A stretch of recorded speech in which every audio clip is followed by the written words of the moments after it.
Kwa majina naitwa Lameki John, ni mkazi wa Mpanda Hoteli. Kwa tukio hili liloweza kujitokeza, mimi ni mmoja ambaye tunaishi mji mmoja na huyu mwanamama. Nilitoka eneo la mihangaiko yangu ya utafutaji, nilipofika nilikuta na mchapa mtoto na sikujua shida kubwa ni nini kipindi na mchapa mtoto. Ila nilivyoweza kufika nilihitaji kujua, ila kabla ya kujua nilimchukua mtoto kwanza nikamtoa eneo la tukio alipokuwa na mchapa. Ila nilichokiona aliweka kisu ndani ya jiko kisha akaja kuhitaji kumchoma kisu mtoto, mimi nikazuia. Baada ya kuweza kuzuia, kilichoendelea nyuma sikuweza kujua ni kipi. Kwa majina anaitwa Dachi Lades, ni mwenyekiti wa SMAUJATA mkoa wa Katavi. Jana jioni majira ya saa 1 jioni tulipokea taarifa ya kwamba kwenye grupu kwamba kuna mtoto amefanyiwa ukatili wa kijinsia wa kuchomwa na moto kwenye sehemu za paja. Kwa hiyo mimi kama mwenyekiti wa SMAUJATA wa kupinga ukatili na unyanyasaji wa kijinsia ikabidi nilifuatilie kwa kina ili kujua changamoto ni nini, imetokea wapi, muda gani na nani amefanya hilo tukio.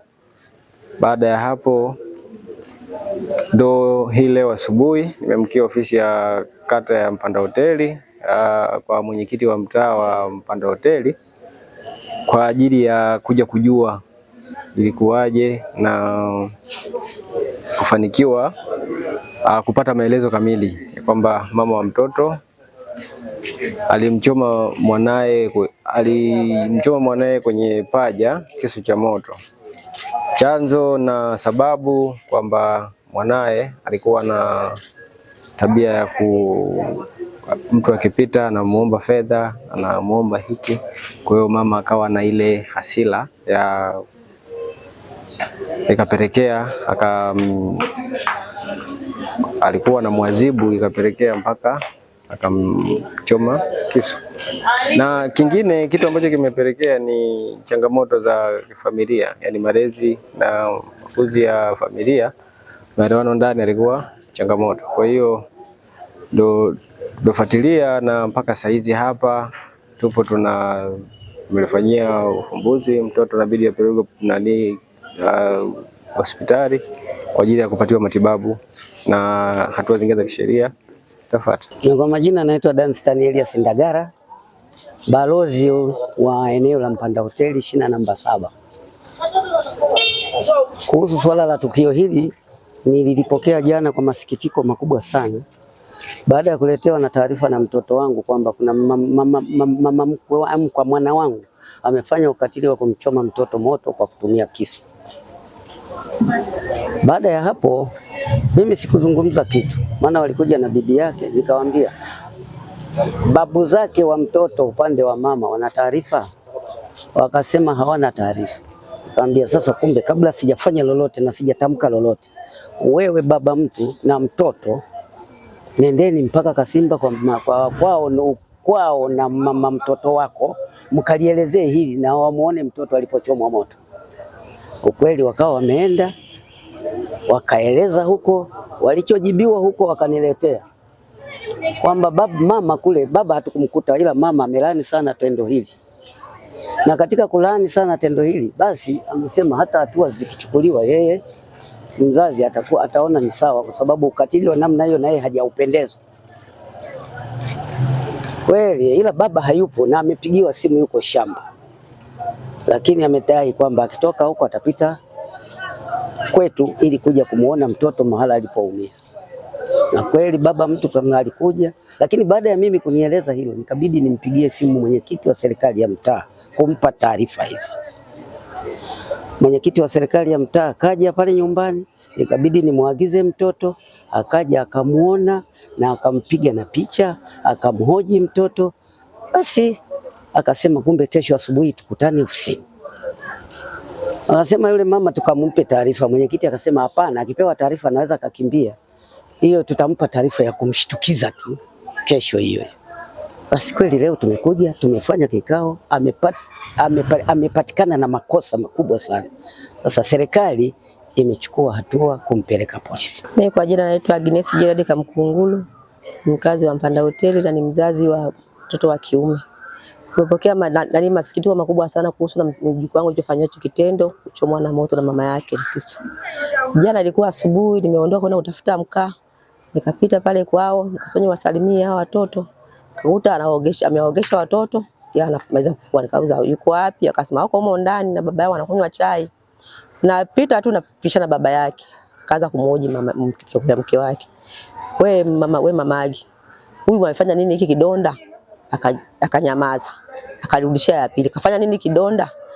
Sijui mwenyewe ni mautundu yake. Mimi siwezi kujua. Nikasema kwani kuna kidonda kiko wapi? Akasema manja uone. Kesho chomwa na kisu, ushamuuza mtoto kachomwa na moto. Nikaenda nikamfunua mtoto kumwangalia, kweli kuta kidonda kikubwa kweli. Kweli nilipata yani nilisikitika sana. Nikaanza kumkemea mwanangu. Nikasema mwanangu, mbona tabia mbaya? Watoto wenyewe unawapiga mara hivi sio vizuri na nakuonya. Hebu angalia, kuna mwingine alichomwa na mtoto na kisu humu ndani. Akaenda kufungwa.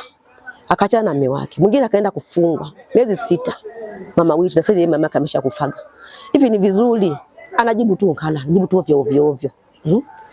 Basi mimi nikawa tumeondoka, mtoto wangu kama ameondoka.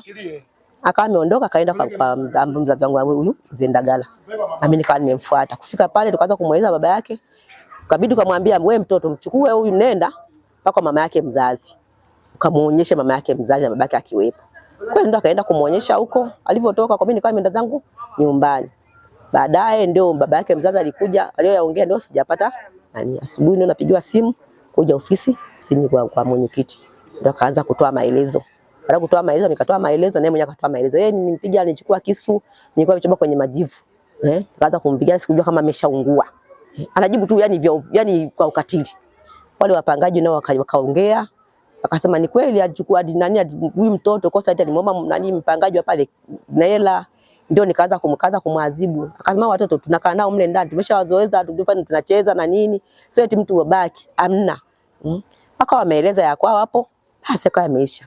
Ndio kufikia jukumu la kuwa wampeleke kwenye nani hii huko baraza la jinsia. Kwanza wakamuonye kweli mwanangu ni vitendo, ana vitendo vibaya. Sio vitendo vizuri.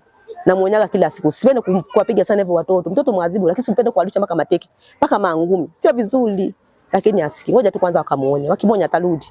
Labda atajifunza. Mimi kwa majina naitwa Agnes Godwin Kazonde. Ni kaimu mtendaji mtaa Mpanda Hoteli. Changamoto nilizozibaini kuwa baba na mama wana mgogoro wa kifamilia. Kwa ndo sababu iliyopelekea mama kufanyaje? Kumchoma mtoto kisu, ni yani kama pamoja na nini? Na hasira. Sasa mtoto huyu ana umri wa miaka 5. Kwa majina naitwa Ibrahim Ali Msanda, ni mwenyekiti wa mtaa wa Mpanda Hoteli. Kuhusu tukio hili la ukatili ambao limetokea kwenye mtaa wangu linalomhusu mtoto Dastan Paulo Ndagala, tulipata taarifa jana majira ya saa 9 alasiri kutoka kwa babu yake ambaye pia ni balozi wa eneo hili husika. Babu ambaye naye alipewa taarifa kutoka kwa baba wa mtoto huyu Daniel Paulo Ndagala. Yeye ni mfanyakazi wa mapolini, kwa hiyo huwa mara nyingi huwa ashindi nyumbani. Sasa aliporudi akabaini tukio la mtoto huyu kufanyiwa ukatili huo uliotajwa.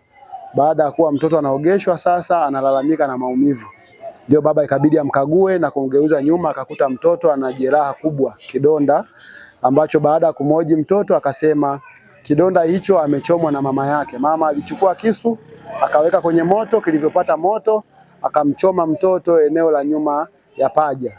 Na mama tumemhoji hapa, amekiri kosa kulifanya, lakini pia amesema ni kweli sababu ya kufanya hivyo ni tabia ya mtoto huyu kuwa anaomba hela watu ambao hawajui. Kwa nafikiri tukio kwa ufupi ni hivyo, na tayari tumeshachukua hatua za kuhakikisha sasa tunamfikisha kituo cha polisi kwa ajili ya sheria zaidi. Na nafikiri wameondoka na kundi la watu ambao pia na wenyewe watakuwa ni mashahidi kwa kushuhudia tukio mwanzo mpaka mwisho. Kwa nitoe rai pia kwa wananchi kwa sababu pia majirani wa eneo lile pia walifanya kitu kibaya, walishuhudia tukio na wakakaa kimya. Toka majuzi majirani wameshuhudia tukio la mtoto kufanyiwa ukatili na hawajatoa taarifa kwa viongozi. Kwa ni wasi wananchi wote wa mtaa Mpanda Hoteli tuwe wepesi wa kutoa taarifa, hasa yanapotokea matukio ambayo kwa namna moja ama nyingine haipendezi jamii. Lakini pia rai yangu tuhakikishe sisi kama wazazi tunawalea watoto kwenye maadili mema ambayo yanafuata misingi ya taifa letu. Kuna adhabu tunajua zipo kwa watoto, lakini adhabu isiwe kubwa kuliko kosa la mtoto aliyofanya. Kwa hiyo rai yangu ni hiyo, na nafikiri kwa tukio la mama huyu tutatamani pia kama serikali ya mtaa tutalifuatilia kuhakikisha anapewa adhabu inayostahili ili kuwa fundisho na kwa mama wengine. Ili uwe wa kwanza kupata taarifa zetu, usisahau kusubscribe, kulike na kushare.